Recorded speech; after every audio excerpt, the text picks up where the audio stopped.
Good morning to all of you. आज के digital electronics इस क्लास में हम लोग जो टॉपिक देखने जा रहे हैं उसका नाम है इनकोडर। सबसे पहले क्वेश्चन होता है what do mean by encoder. Encoder नाम से ही क्लियर है, कोड इनकोड करने वाला। इनकोडर, इनकोडर मतलब क्या होता है? कोड करने वाला, मतलब कोड में करने वाला हम कहें, या हम ऐसे कहें कि किसी भी नोन टर्म को अननोन टर्म में बदल देने वाला क्या कहलाएगा?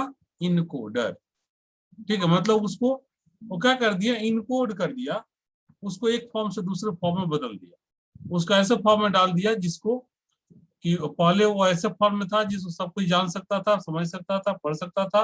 अब वो ऐसे फॉर्म में आ गया है जिसको कि अब सब कोई नहीं पढ़ सकता। ठीक है, तो वही कह रहा है यहाँ पे। आप डिफिनीशन देखिए, डिफिनीशन में भी लिखा हुआ है,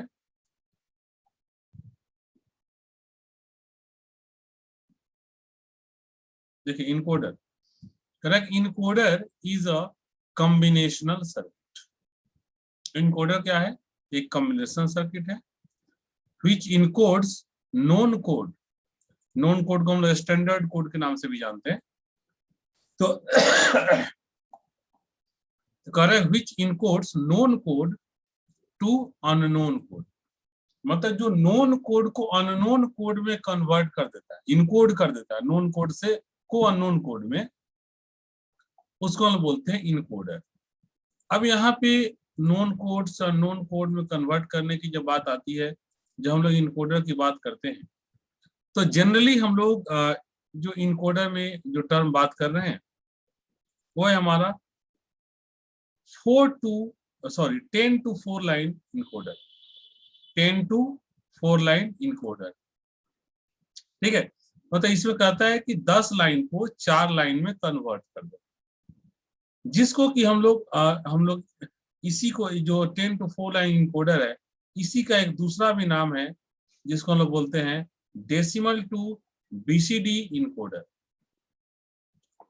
10 to 4 लाइन इनकोडर बोलते हैं या डेसिमल टू बीसीडी इनकोडर भी बोलते हैं। तो अब देखते हैं कैसे डेसिमल टू बीसीडी इनकोडर का मतलब क्या है, कैसे होता है। अब देखते हैं, यहाँ टेबल देखिए, डेसिमल नंबर एक साइड दिया हुआ है और एक साइड दिया हुआ है बीसीडी नंबर।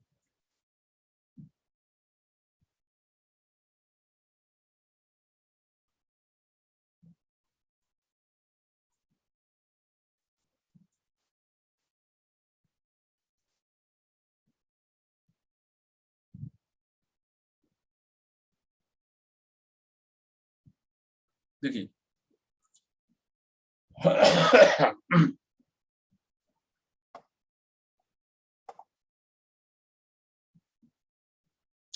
एक साइड में डेसिमल नंबर लिख दिया 0 1 2 3 4 5 6 7 8 9 अप टू 9, 0 to 9। यही डेसिमल की रेंज भी होता है 0 to 9।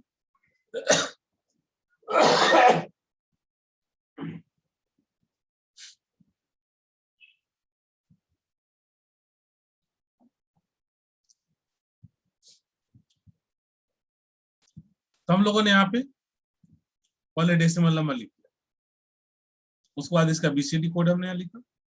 देखिए बीसीडी कैसे लिखते हैं पहले मैं बता चुका आप लोगों को, जैसे B0 B1 B2 B3 है, तो 4 इस हम लोग बीसीडी को क्या करते हैं 4 बीट में लिखते हैं, और डेसिमल हमेशा 10 बीट में होता है। सॉरी, डेसिमल हमेशा 0 to 9 होता है और बीसीडी का मतलब इसका रेंज 10 होता है, 10 होता है टोटल 0 to 9।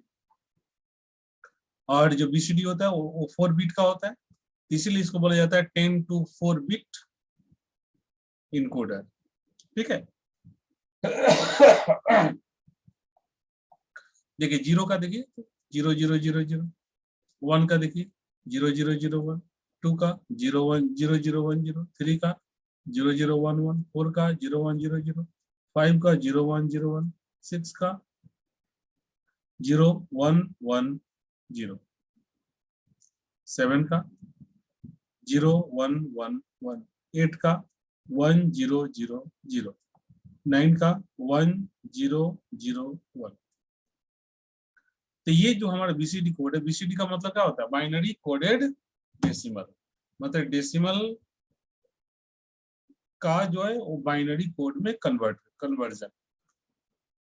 4 बिट, ये 4 बिट में लिखा जाता है, और इसी को हम लोग बोलते हैं 10 to 4 बिट इनकोडर या डेसिमल टू बीसीडी इनकोडर।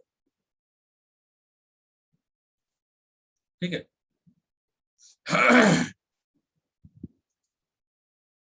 अब देखिए इसका डायग्राम हम लोग कैसे बनाते हैं। डायग्राम देखिए, ये हमारा डायग्राम बनाने का उसका है, यानी जो हमारा इनकोडर जो डिवाइस होगा, वो डिवाइस इसी तरह, डिवाइस में एक साइड में 10 तो इनपुट होते हैं और दूसरे साइड में 4 आउटपुट होता है।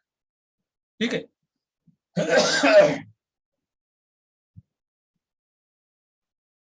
और यहाँ से इसको 10 इनपुट्स मिलते हैं और इसको 4 आउटपुट में कन्वर्ट कर करके आगे पास ऑन कर देता है।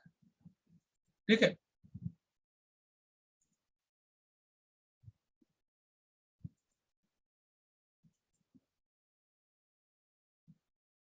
अब इसको हम लोग कैलकुलेट कैसे करते हैं, अब उसको देखते हैं। देखिए यहाँ पे मैंने देखिए 4 टर्म में B0 B1 B2 B3, तो हम अब ये चारों जो हमने लिखा B0 B1 B2 B3, अब इसको फाइंड आउट कैसे करते हैं। ठीक है, हम अब इसको यहाँ पे देखिए, सबसे पहले हम लोग बात करते हैं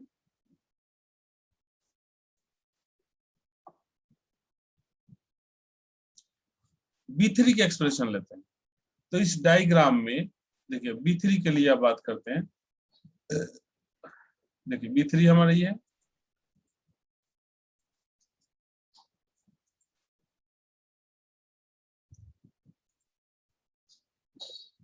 ये B3 है। तो B3 में आप बढ़ते हैं, देखिए 1 कहाँ का है, तो 1 कौन है? 8 और 9। तो हमारे ये क्या हो जाएगा? B3 इक्वल टू,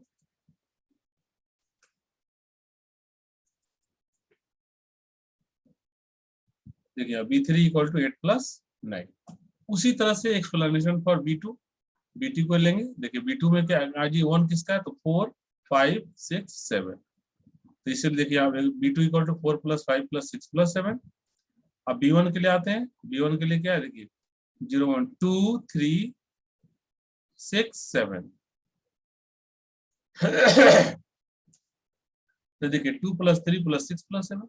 उसी तरह फिर B0 का निकल गया। ठीक है, B0 का हो जाएगा 1 3 5 7 9। देखिए 1 प्लस 3 प्लस 5 प्लस 7 प्लस 9, अब ये निकल गया। ठीक है। अब इससे हम लोग क्या करते हैं कि अब हम लोग इससे फिर हम लोग इसका एक ट्रूथ टेबल है जनरेट करते हैं। ठीक है। और इसी इस ट्रूथ टेबल के बाद हम लोग इसमें एक एग्जांपल देखते हैं, रियलाइजेशन, जिसको हम बोलते हैं रियलाइजेशन। ठीक है। जैसे देखिए हमने वहां तो डायरेक्ट 0 to 9 लिख दिया था ना, एक वर्टिकल फॉर्म में, लेकिन एक्चुअल में देखिए अभी कैसे काम करता है, टर्म रहता है। देखिए इस तरह से होता है, ये हमारा आउटपुट आता है, ए इनपुट होता है 10। यहाँ पे देख रहे हैं, जिससे आपने डिवाइस देखा था इसमें 10 ऐसे इनपुट लगा हुआ था। तो 10 पर आप वैल्यू एक बार नहीं ना देंगे। आप वैल्यू तो आपको इनपुट अगर 10 है, सॉरी इनपुट अगर 10 है तो आपको 10 पर इनपुट देना होगा। लेकिन अगर 10 पे आप क्या करोगे कि अगर किसी पर 1 दोगे किसी पर 2 दोगे तो सब वैल्यू एक बार दो दोगे तो कंफ्यूज, सिस्टम ही काम नहीं करेगा, कुछ से कुछ रिजल्ट दे देगा। तो उसके रूल क्या है, आपको जो वैल्यू आपको पास ऑन करना है, जैसे 1 करना है या 0 करना है या 2 करना है 3 करना है 4 करना है, जिसको करना है उसको 1 कर दो, आप बाकी 9 को 0 करके इनपुट पास कर दो।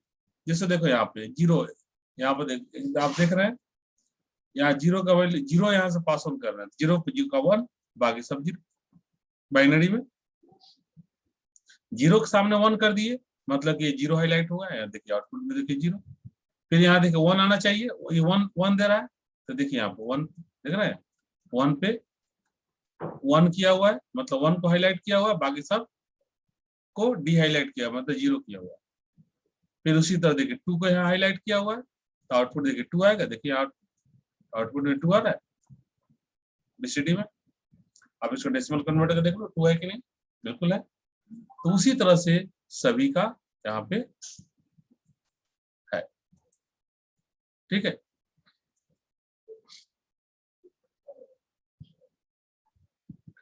अब देखिए हम लोग बात करें रियलाइजेशन, रियलाइजेशन की जरा बात कर लेते हैं। तो ये हमारा जो एक्सप्रेशन है, ये इससे जो हमने टेबल यहाँ लिया था ना ये वाला, इसी टेबल से जिसे क्या 8 + 9 हमने लिखा है, तो प्लस का मतलब क्या होता है और गेट, तो सब में और गेट है, तो यानी ये और गेट बना हुआ है, तो 8 + 9 = B3 और B3 होगा, ठीक है। तो 8 + 9 8 और 9 दो तो इनपुट देंगे, एक और गेट बनाएंगे और उसका आउटपुट B3 कहलाएगा। देखिए यहाँ पे 8 9 दो इनपुट दिए और गेट है, इसका आउटपुट B3 हुआ। फिर उसी तरह से 4 5 6 7 दिए और इसका जो आउटपुट हुआ वो B2 कहलाया। फिर उसी तरह से 2 3 6 7 इसका आउटपुट B1 कहलाया और 1 3 5 7 9 इसका आउटपुट B0। तो अब क्वेश्चन यहाँ पे उठता है कि हाँ कि सर आपने बोल दिया कि वो इनकोड हो जाएगा, कैसे इनकोड होगा? तो उसको प्रैक्टिकली हमें देखना तो पड़ेगा। तो उसके लिए देखिए कैसे हम लोग प्रैक्टिकली यहाँ पर देखते हैं। जैसे हमने एक एग्जाम्पल ले लिया,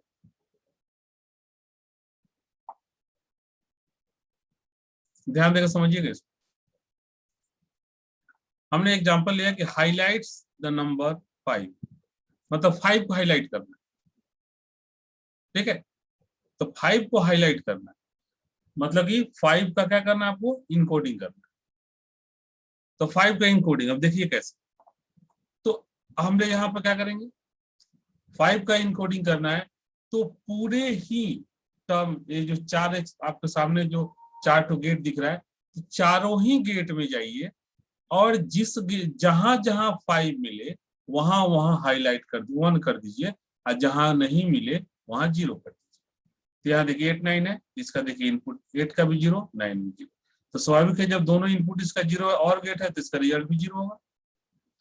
फिर देखिए ये 4 5 6 7, तो 5 का देखिए 1 मैंने अभी बताया, अब बाकी जो बच गया वो सबका 0 होगा, तो सबका 0 दिया हुआ है। तो जब एक और गेट हो, एक इनपुट 1 हो बाकी इनपुट 0 हो, तो आउटपुट भी क्या होता है, 1 ही होता है, मतलब ट्रू होता है, ठीक है। तो यहाँ 1 आ गया। और फिर उसके बाद देखिए 2 3 6 7 है, 5 नहीं है, तो सब क्या हो जाएगा, इनपुट 0 हो जाएगा, तो आउटपुट भी क्या हो गया, 0। फिर उसके बाद यहाँ पे देखिए लास्ट वाले पे आते हैं, देखिए 1 3 5 7 9 इसका 5 इनपुट है, तो एक 5 है तो 5 को 1 कर देंगे, बाकी चारों को 0 कर देंगे, तो इसका आउटपुट क्या आएगा, इसका जब और गेट है और गेट का एक इनपुट भी अगर ट्रू है तो रिजल्ट हमारा क्या होगा, ट्रू होगा, तो इसका आउटपुट क्या आएगा, 1 आएगा, ठीक है। अब आप ऊपर से नीचे की तरफ, ऊपर से नीचे की तरफ जो आपका आउटपुट आया उसको एक साथ लिख लो। तो देखो 0 1 0 1 0 1 0 1। अब इसका डेसिमल कन्वर्ट करोगे तो 5 आएगा, नहीं आएगा, आ गया। तो इसको हम बोलते हैं कि हमने क्या किया, डेसिमल नंबर 5 देना था, तो उसके बदले में हमने क्या किया, सिर्फ 5 ये बस इनकोडर का यूज कर लिया और इनकोडर में 5 को 1 कर दिया, बाकी सबको 0 कर दिया। अब बाकी कुछ को समझ में, बाकी क्योंकि डेटा जो पास होगा वो तो यही वाला पास होगा, 0 0 0 0 1 0 1 0 यही वाला पास होगा और आउटपुट जाकर ये मिल जाए। तो सब कोई कंफ्यूज और आपका जो रियल डेटा है वो जहां पहुंच रहा है वहां पहुंच जाएगा। अब फिर वहां पर क्या होगा, तो ये तो मान लो इनकोड हो गया है, तो फिर इसको पढ़े कौन, इसको पढ़ने के लिए कोई डिवाइस होगा और उस डिवाइस का नाम होगा डिकोडर। और फिर वो डिकोडर क्या करेगा, इसको कन्वर्ट कर देगा। जिससे यहाँ 5 आ गया ना, ये 5 मैंने जो आपको बताया, एक्चुअल हमने क्या किया, ये जो 5 को हमने इनकोड कर दिया 0 1 0 1, ये इनकोडिंग हो गया। अब ये 0 1 0 1 जब 5 फिर से बदल जाएगा तब कहलाएगा डिकोड हो गया। ये तो मैंने यहाँ =5 आपको समझाने के लिए लिख दिया है ताकि आपको दिखे कि अच्छा इसका मतलब 5 ही है, ठीक है। तो अब हम लोग देखेंगे नेक्स्ट क्लास में, देखते हैं, आज रहने देते हैं, नेक्स्ट क्लास में देखते हैं हम लोग डिकोडर, ठीक है। तो ये हमारा कॉन्सेप्ट था इनकोडर का, आज हम लोग यहीं पर रहने देते हैं। Okay, thank you.